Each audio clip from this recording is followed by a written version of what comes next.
3월 14일 토요일, 오늘 새벽 우리에게 주시는 하나님의 말씀은 마가복음 6장 14절에서 29절까지의 말씀입니다. 제가 봉독하겠습니다. 이에 예수의 이름이 드러난지라 헤롯 왕이 듣고 이르되 이는 세례 요한이 죽은 자 가운데서 살아났도다. 그러므로 이런 능력이 그 속에서 일어나느리라 하고, 어떤 이는 그가 엘리야라 하고, 또 어떤 이는 그가 선지자니 옛 선지자 중에 하나와 같다 하되, 헤롯은 듣고 이르되 내가 목벤 요한 그가 살아났다 하더라. 전에 헤롯이 자기가 동생 빌립의 아내 헤로디아에게 장가든 고로 이 여자를 위하여 사람을 보내어 요한을 잡아 옥에 가두었으니, 이는 요한이 헤롯에게 말하되 동생의 아내를 취한 것이 옳지 않다 하였음이라. 헤로디아가 요한을 원수로 여겨 죽이고자 하였으되 하지 못한 것은 헤롯이 요한을 의롭고 거룩한 사람으로 알고 두려워하여 보호하며, 또 그의 말을 들을 때에 크게 번민을 하면서도 달갑게 들음이러라. 마침 기회가 좋은 날이 왔으니 곧 헤롯이 자기 생일에 대신들과 천부장들과 갈릴리의 기인들로 더불어 잔치할세, 헤로디아의 딸이 친히 들어와 춤을 추어 헤롯과 그와 함께 앉은 자들을 기쁘게 한지라. 왕이 그 소녀에게 이르되 무엇이든지 내가 원하는 것을 내게 구하라, 내가 주리라 하고, 또 맹세하기를 무엇이든지 내가 내게 구하면 내 나라의 절반까지라도 주리라 하거늘, 그가 나가서 그 어머니에게 말하되 내가 무엇을 구하리이까? 그 어머니가 이르되 세례 요한의 머리를 구하라 하니, 그가 곧 왕에게 급히 들어가 구하여 이르되 세례 요한의 머리를 소반에 얹어 곧 내게 주기를 원하옵나이다 하니, 왕이 심히 근심하나 자기가 맹세한 것과 그 앉은 자들로 인하여 그를 거절할 수 없는지라. 왕이 곧 시병 하나를 보내어 요한의 머리를 가져오라 명하니, 그 사람이 나가 옥에서 요한을 목베어 그 머리를 소반에 얹어다가 소녀에게 주니, 소녀가 이것을 그 어머니에게 주니라. 요한의 제자들이 듣고 와서 시체를 가져다가 장사하니라. 아멘. 마가복음 6장은 예수님이 고향을 방문하시는 이야기로 시작합니다. 예수님은 고향에서 권능을 베푸셨지만 고향 사람들이 믿지 않으므로 아무런 권능도 행할 수 없었고 배척당하셨습니다. 6장 7절부터는 예수님은 12 제자들을 둘씩 짝을 지어서 갈릴리의 다른 여러 지역으로 보내시면서 하나님 나라의 복음을 전하게 하셨습니다. 예수님은 가는 곳마다 하나님 나라를 선포하십니다. 하나님 나라를 가르쳐 주셨습니다. 그러자 귀신이 떠나고 오랜 질병으로 고통받는 자들이 치유가 되는 기적이 일어나게 됩니다. 그리고 예수님은 자신을 찾아오는 사람들 누구에게나 따뜻한 말과 긍휼로 대해 주셨습니다. 파송한 제자들도 가는 곳곳마다 그 하나님 나라의 능력을 드러내게 됩니다. 그러자 마을의 집집마다 마을마다 하나님 나라로 인한 사랑과 감동의 축제가 일어났고, 입에서 입으로, 사람들의 입에서 입으로 입소문을 타고서 예수님의 소문이 갈릴리 전 지역으로 퍼져나가게 됩니다. 14절 시작 말씀은 이렇게 시작합니다. 이에 예수의 이름이 드러난지라. 예수님의 사역은 좋든 싫든 이제 사람들 입에 오르내리는 사건이 되었습니다. 이에 위협을 느낀 반대 세력과 지도자들은 예수님의 행적을 주목하게 됩니다. 헤롯 대왕의 아들인 헤롯 안티파스, 분봉왕 헤롯은 사람들이 예수를 누구라고 하는가, 그 세 가지의 여론을 듣게 됩니다. 사람들은 세례 요한이 죽은 자 가운데서 살아났도다. 그러므로 이런 능력이 그 예수 속에서 일어난다고 14절 하반절은 말씀하고 있습니다. 어떤 사람들은 그가 엘리야라, 또 이 사람은 예언자니 옛 선지자 중에 하나와 같다라고 말합니다. 세 가지 여론이 모두 예수님을 세례 요한, 엘리야, 예언자로 생각하고 있습니다. 앞선 6장 4절에서 예수님은 선지자가 자기 고향과 자기 친척과 자기 집 외에는 존경을 받지 못함이 없느니라고 말씀하시면서 자신이 예언자임을 알려주십니다. 사람들은 예수님을 가리켜서 과거의 예언자들에 빗대어서 말하고 있습니다. 그들 사이에는 믿음이 있었습니다. 한 가지 믿음이 있었습니다. 무고하게 죽임당한 예언자가 환생하여서 놀라운 이적을 행한다는 믿음이 있었습니다. 그 예언자가 바로 예수님이라고 믿었던 것이죠. 예언자는 하나님의 뜻을 사람에게 전하는 사람을 가리킵니다. 하나님의 기준으로 인간 사회의 부정과 부도덕을 폭로하고 통치자의 부정함과 비행을 비판하는 사람입니다. 헤롯 안티파스와 그의 새로운 부인인 헤로디아는 세례 요한이 살아났다는 그 사람들의 말이 몹시나 거슬렸습니다. 헤롯 안티파스와 세례 요한은 아주 각별한 인연이 있습니다.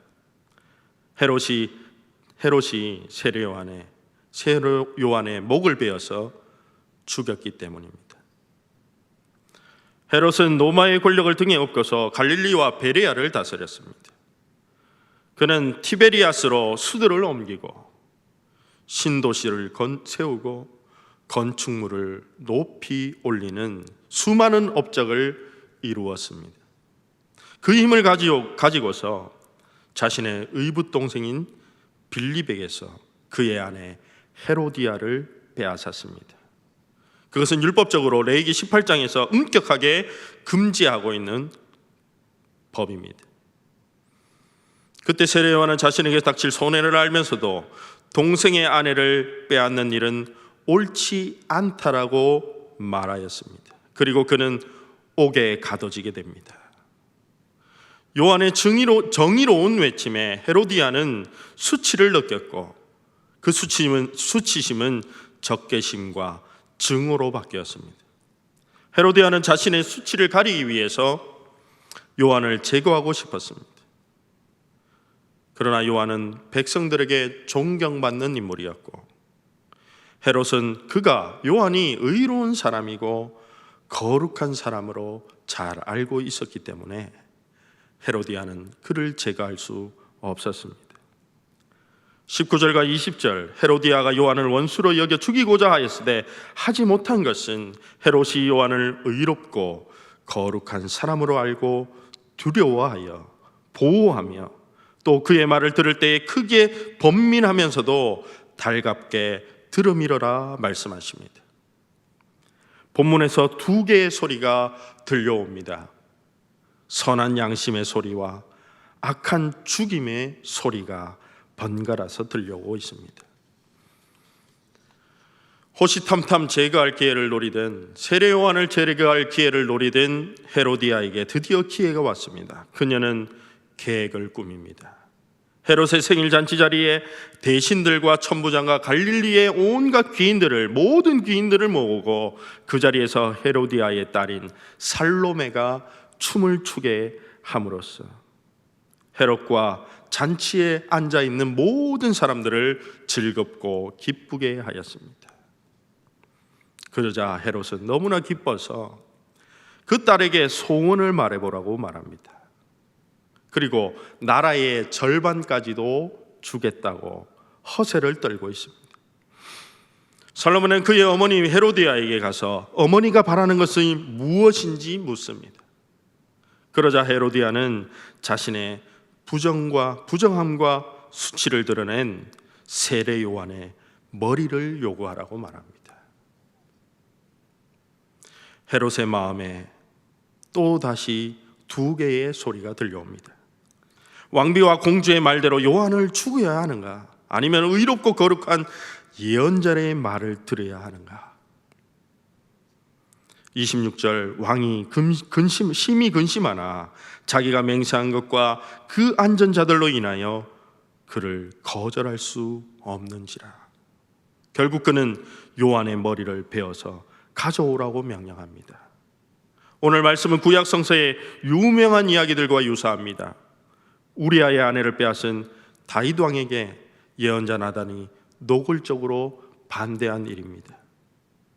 또한 아합의 아내 이세벨이 엘리야의 목숨을 노리던 이야기도 기억나게 합니다.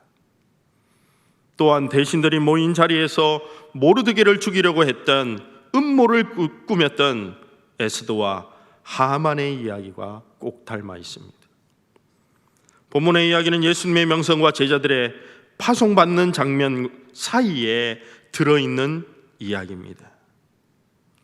이 이야기는 과거의 세례 요한의 사건을 회상하면서 6장 30절의 제자들의 사역의 이야기로 이어지고 있습니다. 그 사이에 들어있는 이야기입니다. 예수님의 공생의 시작 또한 세례 요한이 잡힌 후에 시작된 것을 우리는 알고 있습니다. 1장 마가복음 1장 14절과 15절, 그가 잡힌 후에 예수님은 갈릴리에 들어와서 그의 사역, 공생의 사역을 시작하십니다. 제자들 또한 요한의 죽음을 목격하고 있습니다. 세례 요한의 모습 속에서 예수님의 사역이 어떻게 진행될 것인지를 보여주고 있는 것입니다. 예수님은 지금은 명성이 높습니다. 요한이 잡힌 것처럼, 그러나 요한이 잡힌 것처럼 예수님은 잡히시게 됩니다. 그가 넘겨진 것처럼 넘겨질 것입니다. 요한의 처형을 앞두고 헤롯이 번민한 것처럼 예수님의 처형을 앞두고 빌라도가 번민할 것입니다. 의로운 자가 무고하게 처형당하는 것처럼 예수님도 무고하게 처형당하게 됩니다. 또한 죽은 후에 제자들이 찾아와서 세례 요한을 장례 치르는 것처럼 참 제자, 예수님의 참된 제자가 예수님의 장례를 치르게 될 것입니다. 요한의 머리가 잔치 식탁에서 접시에 담겨 나오고 있는 것처럼 예수님은 만찬 석상에서 당신의 몸과 피를 접시와 잔에 담아 사람들에게 나누어 주실 것입니다. 세례 요한은 이렇게 마가복음 1장 2절과 3절 말씀처럼, 보라, 내가 내 사자를 내 앞에 보내노니 내 길을 준비하리라. 광야에서 외치는 자의 소리가 있어 이르되 너희는 주의 길을 준비하라, 그의 오실 길을 곧게 하라 하신 말씀처럼 주님이 가시는 길을 예비하고 있습니다. 예수님은 누구신가 했을 때에 우리는 요한의 사건을 통해서 예수님이 누구신지, 또한 그분의 사역을 바르게 이해할 수 있는 것입니다. 제자들 12은 예수님과 함께 있을 때는 제자들입니다. 그러나 예수님과 함께 있지 못할 때에는 그들은 모두 세상 속으로 보냄을 받은 사도들입니다. 그렇다면 세상으로 보냄을 받아 활동하는 그 세상이란 어떤 세상인가 했을 때에 헤롯의 생일잔치와 요한의 죽음을 통하여서 그들이 살아가는 이 세상을 풍자하여 보여주고 있는 것입니다. 예수님이 제자들을 보내신 세상, 그리스도인들이 살아갈 세상은 아주 무능하고 방탕한 통치자와 간계와 살이로 가득한 왕비가 지배하는 곳입니다. 헤롯은 두 가지의 소리를 듣고 있지만 방황하고 있습니다. 그는 두 가지 마음을 품고서 번민하지만 늘 의로운 편에 서지 못하고 있습니다. 그러므로 제자들이 살아가는 세상이란 정의가 실종되고 판단이 흐려진 곳이라는 것을 말씀하고 있는 것입니다.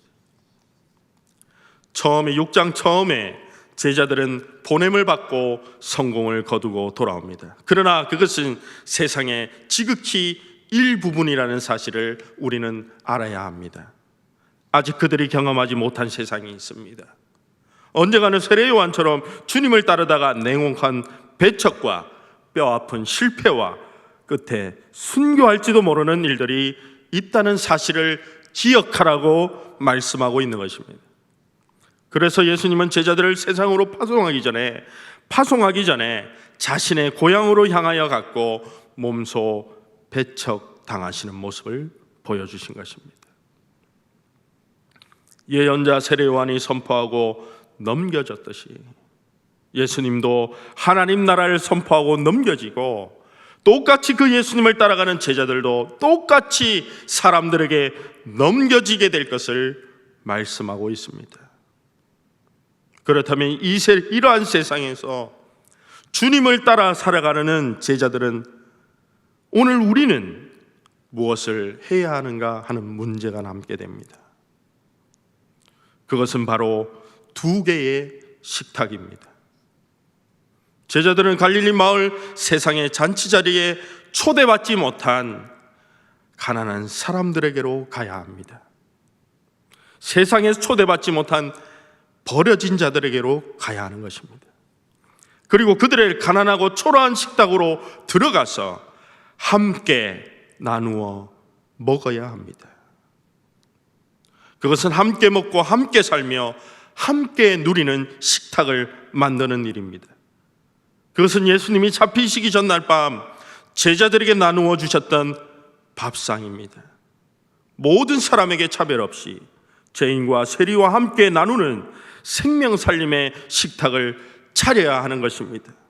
오늘 우리가 위기 가운데 있지만 이 생명 살림의 밥상을 차리는 일을 게을리 할 수는 없습니다. 차별 없는 사귐을 통해서 하나님의 생명의 말씀이신 예수 그리스도 생명의 떡을 떼어주고 나누는 곳에 하나님의 나라가 풍성하게 임하게 될 줄 믿습니다. 그곳에 하나님 나라 오병이어의 기적이 일어날 줄 믿습니다. 그러나 이와 상반되는 밥상이 있습니다. 그것은 헤롯의 잔치상입니다. 그 식탁은 궁전의 사치스러운 호화로운 식탁입니다. 누구나 흠모하기에 그 자리에 앉고 싶은 식탁입니다. 그곳에는 술과 치기가 있고 권력자의 허세가 넘치는 자리입니다. 예수님의 용납과 포용과 사귐과 사랑의 식탁과는 달리 배타와 배척과 분노와 광기의 식탁입니다. 예수님의 식탁은 살림의 식탁이었다면, 생명의 식탁이었다면 궁전의 잔치는 죽음의 잔치로 변해버렸습니다. 생명의 잉태와 생명의 창조를 축하하던 생일 잔치 자리가 의롭고 거룩한 예언자를 죽이는 죽음의 자리가 되었습니다. 잔치상의 술은 피가 되었고 빵으로 가득해야 할 그릇에는 빵이 아닌 사람의 머리가 담겨 있습니다. 그러므로 이 이야기는 제자들이 보냄받은 이 현실 세상을 극명하게 보여주고 있는 것입니다. 그 세상으로 가야 한다고 말씀하시는 것입니다. 그러므로 우리가 이 세상에서 나아가 구현해야 할, 우리가 살아가야 할 밥상이 무엇입니까? 그것은 하나님의 나라가 무엇인지 뚜렷하게 보여주는 일입니다. 14절에서 주님의 이름이 드러났다는 것은 무엇을 의미합니까? 예수님의 명성이 높아졌다는 것을 말씀합니다. 제자들이 어떠한 삶을 살 때에 예수님의 이름이 높아지게 됩니까? 그분의 삶이 온전하게 전해질 때, 주님이 주시는 권능으로 그분의 권능을 의지하고 살 때에 그 이름의 능력, 그 생명의 능력을 나누고 전하며 살아가는 자, 그 제자의 삶을 살 때에 예수의 이름이 높아질 줄 믿습니다. 주님은 제자들을 파송하시면서 그 순례의 길을 따르는 자들에게 양식이나 배낭이나 전대의 돈이나 아무것도 가지지 말며 두벌옷도 입지 말라고 말씀하십니다. 그리고 나아가서 회개하라고 전파하라고 말씀하십니다. 주님보다 세상의 물질과 정신적인 경험과 치밀한 계획을 의지하지 말라고 제자들에게 말씀하십니다. 우리의 삶은 결국 주님 앞에서 모두 드러나게 될 것입니다. 주님의 이름 앞에서 모두 발가벗겨지게 됩니다.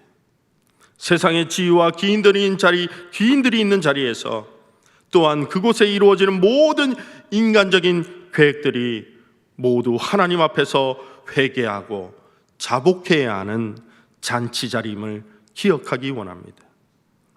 우리의 마음이 세상의 잔치자리가 아닌 그 죄악으로 가득한 자신의 힘을 과시하는 삶의 자리, 우리의 이름이 높아지는 죽음의 자리가 아닌 주님의 이름만이 높아지는 예수 그리스도의 생명의 식탁을 차리고 많은 사람들을 초대하는 복된 삶의 자리가 되기를 소원합니다. 그 삶이야말로 참으로 주님이 기쁘게 받으시는 감격이 있는 예배의 자리인 줄 믿습니다. 그 예배의 삶을 살아가는 주님의 제자 성도님들이 모두가 되기를 축복합니다. 기도하겠습니다. 주님, 우리의 삶의 자리가 예수 이름을 더 높이고 그분께 영광을 돌리는 삶의 자리가 되게 하여 주시옵소서. 예수 그리스도의 그 이름의 능력만이 우리에게 참 생명을 주시는 줄 믿습니다. 세상의 물질과 정신적인 경험과 치밀한 계획을 의지하지 않게 하시고 우리가 당하는 시련과 고난 때문에 예수 그리스도의 이름을 높이고 그분의 삶을 따라 살아가는 제자의 삶, 예배의 삶을 잃지 않게 하여 주시옵소서. 날마다 말씀과 기도로 생명의 삶, 영생의 삶을 살아가게 하시고 질병의 고통과 경제적 어려움으로 고통하는 모든 자들에게 이 땅 이 나라 온 열방을 위해 그리스도의 사랑으로 기도하는 우리 모두가 되게 하여 주시옵소서. 예수님의 이름으로 기도드리옵나이다. 아멘. 하늘에 계신 우리 아버지, 아버지의 이름을 거룩하게 하시며 아버지의 나라가 오게 하시며 아버지의 뜻이 하늘에서와 같이 땅에서도 이루어지게 하소서. 오늘 우리에게 일용할 양식을 주시고 우리가 우리에게 잘못한 사람을 용서하여 준 것 같이 우리 죄를 용서하여 주시고 우리를 시험에 빠지지 않게 하시고 악에서 구하소서. 나라와 권능과 영광이 영원히 아버지의 것입니다. 아멘.